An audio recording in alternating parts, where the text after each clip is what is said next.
a minute. Okay. This is the Edition Unfiltered podcast. You've had a hard day, a long day. You've basically had a day and you find yourself sitting down or, let's be real, sleeping on your bed and turning on the TV, the laptop, basically any electronic device and going straight to find a new show to watch. Or you decide to let's for the sake of this scenario, let's decide that you're looking for a new show to start. It's a show that everyone's been talking about and you can't help but get yourself to start it. And you decide, you know what, I'm just going to watch one episode of this show or 2 episodes maximum. And before you know it, it's 5 a.m. and you've finished all 9 episodes because the whole time you were watching the show, it was like, one more episode. And you know that you have to wake up in the morning. And you tell yourself after you've watched the show, I'm never going to do this again. And guess what happens? Same thing happens. You come home you go into your bed, you turn on the TV and you start a new show to watch and the cycle continues. And you know what? If you're feeling bad about it, don't. It happens to all of us. But here's the thing that's really bugging at me, right? So when I was watching a show and I finished watching the show, I kind of asked myself, hey, wait a minute. What happens to my brain or my mind when I'm binge watching a TV show? So I did some research. You're going to hear me throw a lot of surveys and statistics at you. Please do not be intimidated. I was intimidated at first, but it was really interesting, so I kept digging. And at the end of this episode, you're going to find out what happens to your mind or what's happening to your brain when you're binge watching. And you're going to thank me because I've just given you an icebreaker for when you're at a party. You're welcome. So thanks to the various streaming platforms that we have, Netflix being the biggest one of them, we have Hulu following, Amazon Prime, Peacock. Honestly, I could keep naming streaming platforms, and then you add that onto the illegal ones that are available. You have a multitude of sites that you could go to watch an insane amount of shows, right? And you have access to so many, and all of them just in one sitting. You can't help but take advantage of that, right? So I did some research, but here's what was really interesting. Now, this is pre-COVID, and according to a survey that was conducted by Netflix, 361,000 people watched all 9 episodes of season 2 of Stranger Things on the first day that it was released. Now, let's pause for a second and take into account of all the factors and variables that played at that time. So when season 2 was released, this was pre-COVID.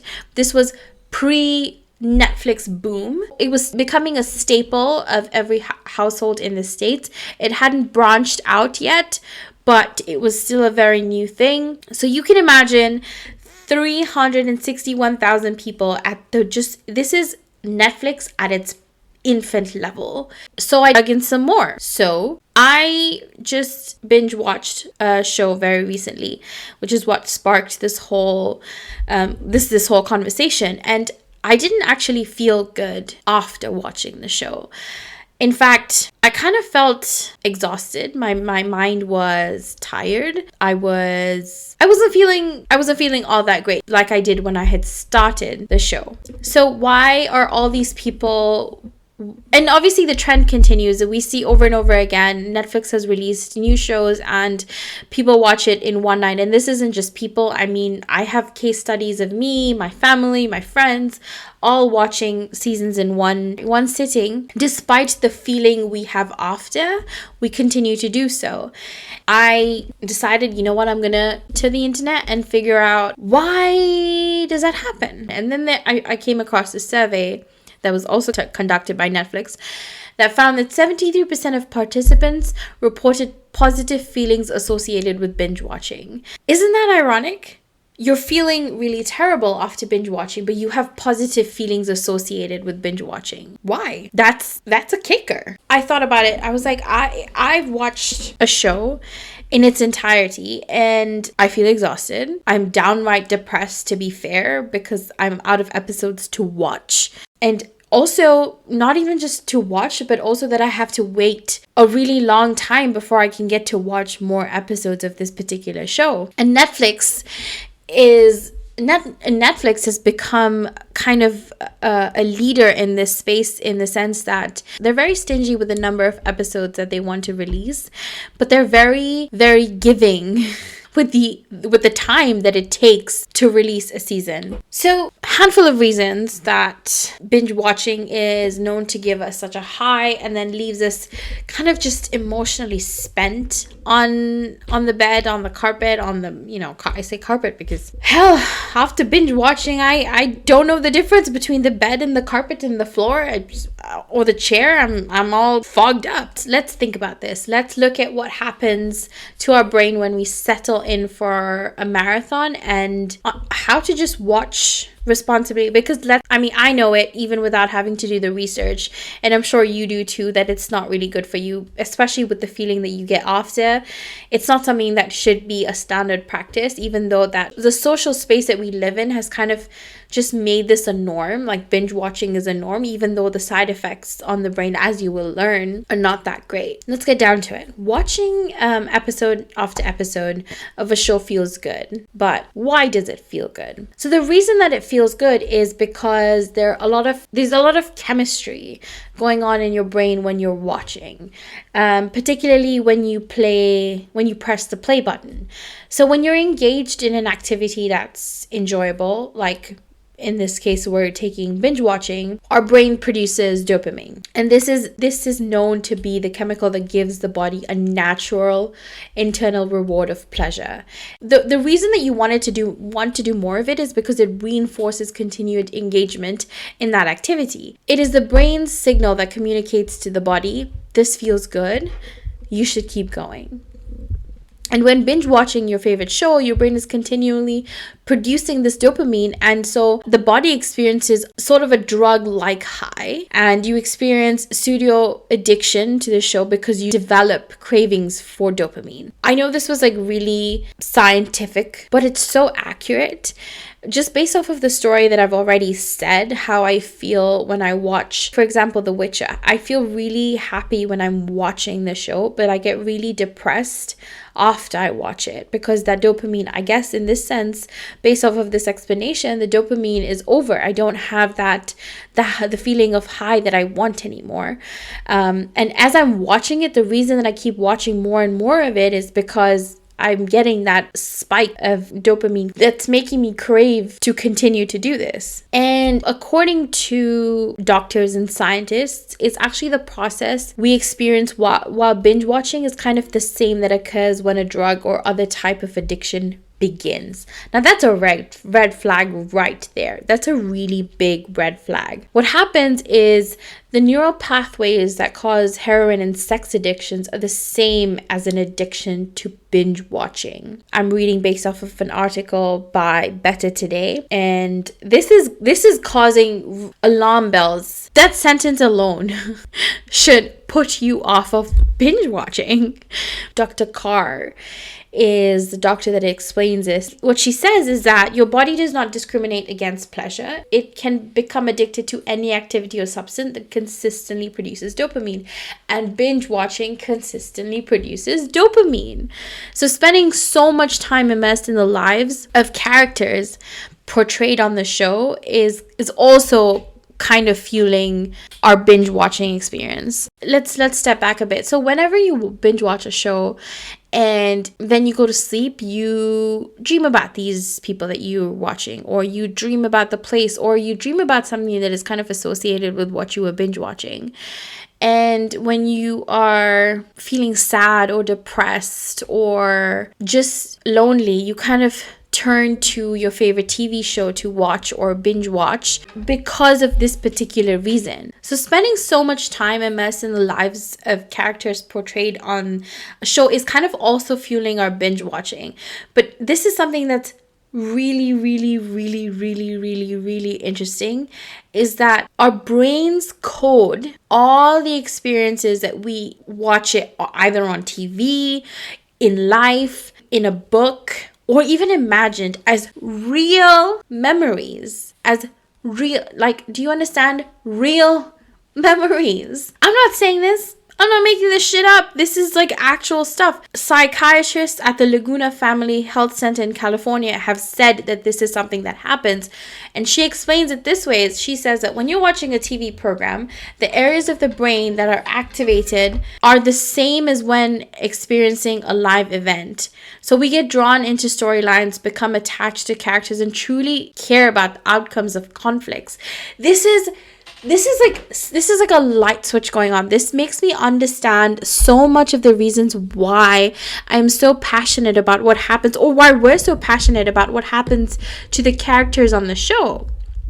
Why we're like so embedded in when a character doesn't get what they want, or how happy we feel when something amazing happens, or how sad we feel when someone dies. You cry, you laugh, you live the lives of these characters, and you feel so much emotion, and this makes so much sense. This is giving me a cheat sheet. This is what I feel like is happening to me right now, is I'm being handed a cheat sheet. But let's dig deeper. Like, let's not stop there. Let's dig deeper to what are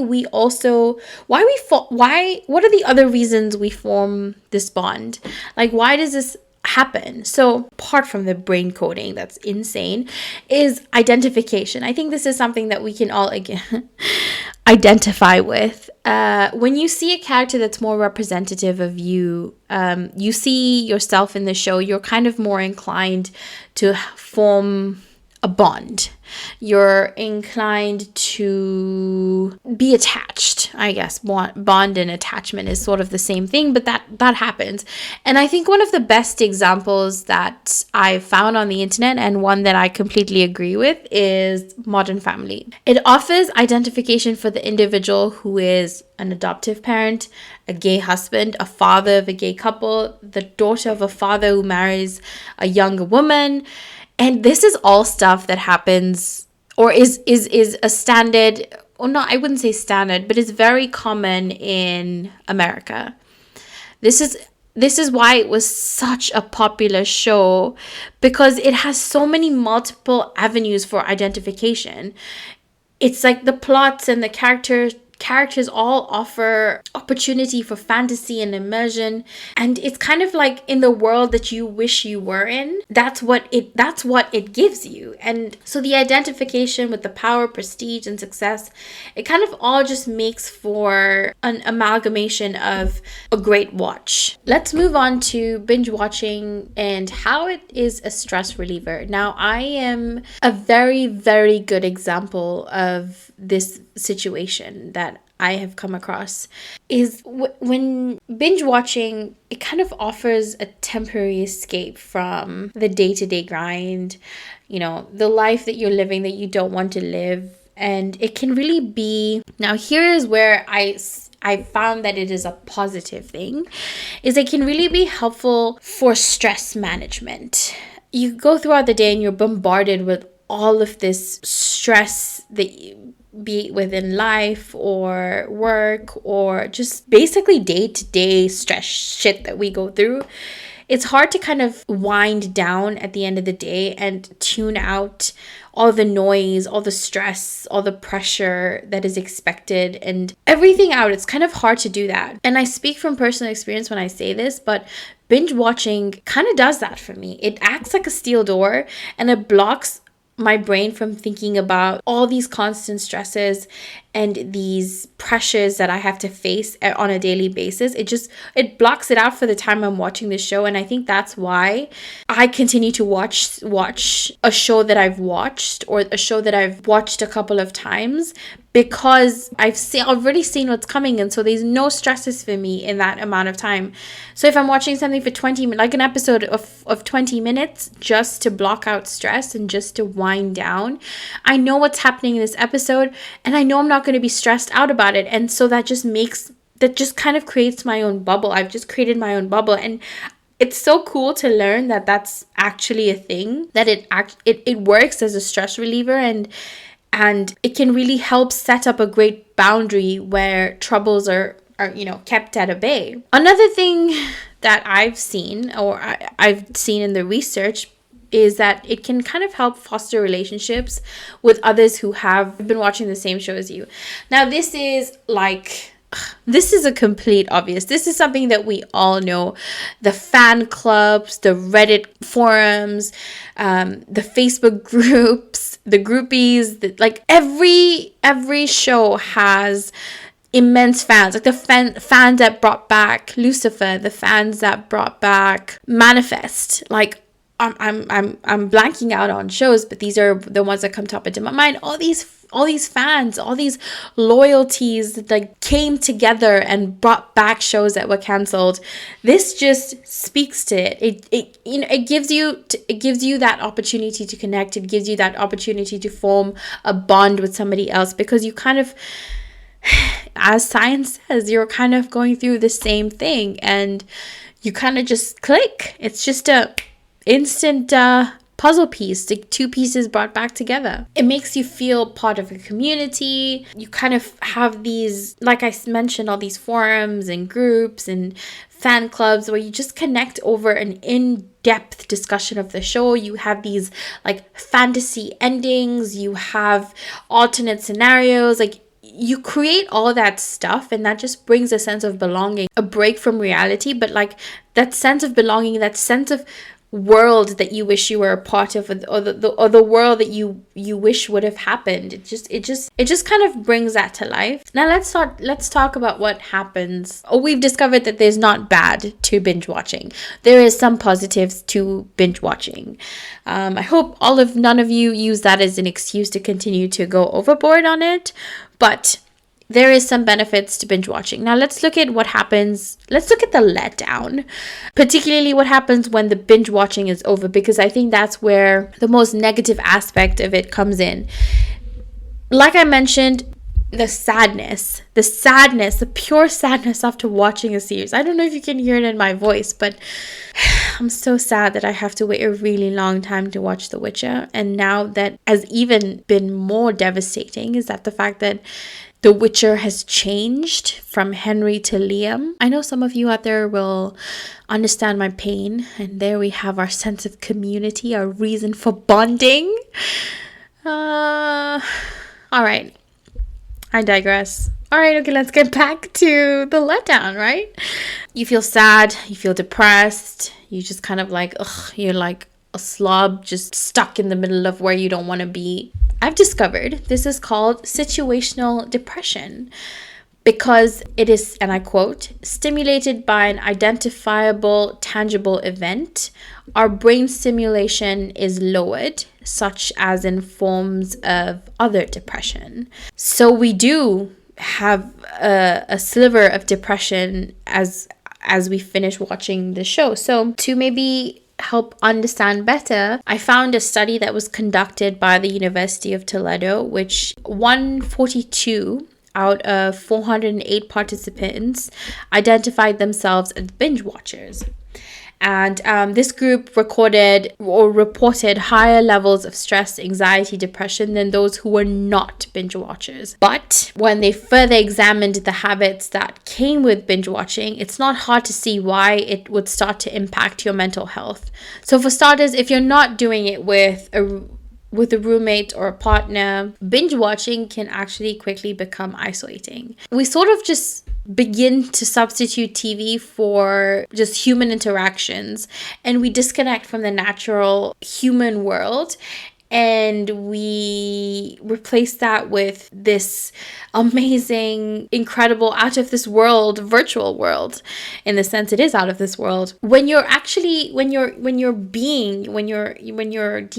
is wired to connect, to be social, because we are social creatures, that disconnect from everyone else, or the overconnect, if you will, to TV, comes at a cost. Eventually, I think this is a little dramatic, but eventually you will kind of starve to death, and I put that in quotations, emotionally. Real relationships and the work of life is more difficult, but at the end of the day, it's kind of more enriching, it's more fulfilling, it's more growth producing. It's kind of just what you need to grow as a person, to experience new things. That all is it's kind of all encompassing, where it comes in with the good and the bad and the ugly, but you leave feeling whole. And so if you've ever find yourself choosing a night in with Netflix over seeing friends and family, it's a sign that this habit is headed into harmful territory. And I quote this from this Dr. Judy Rosenberg, who's a psychologist and founder of the Psychological Healing Center in Sherman Oaks, California. She said this, I didn't say this, so don't quote me on it and don't hate on me, but this is the truth. If you find yourself saying no to go out and hang out with people for a night in with Netflix, there's a red flag. Now, that's not to say that that it's an everyday thing. Like, if you do it once in a while, that's totally fine, because sometimes we kind of need to recuperate, be on our own, kind of calm down from the world. That's fine. But if this is a reoccurrence, or where you feel fine during the day, but you'd rather just stay at home and watch TV, then you might need to think about this. She further says this: a word of warning is for those of you who decided to stay in, or decide to stay in and binge watch Stranger Things instead of heading or going out to a Halloween party. That's something we need to talk about, and which is a perfect segue into how you could kind of overcome this, how you could binge watch responsibly. Did you ever think that there would be a time where you'd actually have to binge watch responsibly? You've heard of, gamble responsibly, eat responsibly, drink responsibly. I've just never. This is the first of our generation's problems. It's binge watch responsibly. And honestly, anything that has the word binge in there is kind of a dead giveaway of it's not good. Binge watching clearly has some really helpful effects in terms of stress, forming connections. So it shouldn't just be shunned out, but I've learned there are ways where you could do it responsibly. And the key is to reaping the benefits of binge watching without suffering the negative repercussions is just to set parameters for the time you want to spend on the TV or the laptop or the phone, because let's face it, we have access to it on every single device. And I know this is easier said than done, because I will set time limits and tell myself, you know what, I'm just going to do 2 episodes and I'll just continue into it. So it's definitely really tough to do when the whole point of the episode is to get you to watch the next one, and basically leaving you cliffhangers thinking that they're going to be resolved in the next episode kind of gets you to watch the next episode and say one more episode. But you have to tell yourself that, yes, I know that this problem might be solved in the next episode, but it's a rabbit hole. There's going to be another cliffhanger at the end of the next episode, and the next episode, and the next episode. So even if you tell yourself this cliffhanger is going to be, I'm going to have a resolution to this in the next episode, so I might as well watch it, you're setting yourself up for failure, because it's going to happen again. So healthy binge watching is just kind of setting yourself a predetermined end time for the binge. So don't say 3 episodes. So here's an example. So don't say, you know what, I'm going to stop watching after 3 episodes, because here is the key, right? If you tell yourself you're going to stop watching after 3 episodes, you're going to be enticed by that cliffhanger at the end, because that's what it's there for, right? It's there for you, entice you. So it wouldn't be doing its job if it didn't even get you to question yourself and watch the next episode. But say you're watching a Netflix show and each episode is 20 minutes. Set a timer for yourself and say, you know what, I'm going to spend an hour and 5 minutes, an hour and 10 minutes watching this show, and that's it. That way you're not left by that excruciating cliffhanger. You're just somewhere in the middle of, it's okay. It's like it's either a happy moment, sad moment, like it's building up to that climax. You don't really know. You're just kind of left there, and it's not set to entice you. So you're more than likely to stop and just move on and leave it out for the sake of it. And then here comes the key word: balance. Make sure that you're balancing the binge watching with other activities. So after binge watching, do an activity, go out with your friends and your family, do something fun, be creative, just kind of add an additional source of pleasure that's not tied to binge watching. it'll leave you less likely to become addicted, because you're increasing your physical exercise activity that's causing you the dopamine and increasing your heart rate and stimulating your body, and you can give yourself a more effective and longer term experience of fun and excitement, as opposed to just that self-reliant on pressing the next episode and watching over and over again and getting into that cycle. So go out, go for a run, go do some exercise, go read a book, do something else that is going to get you to get that creative energy going in, that additional source of pleasure that's not tied down to binge watching.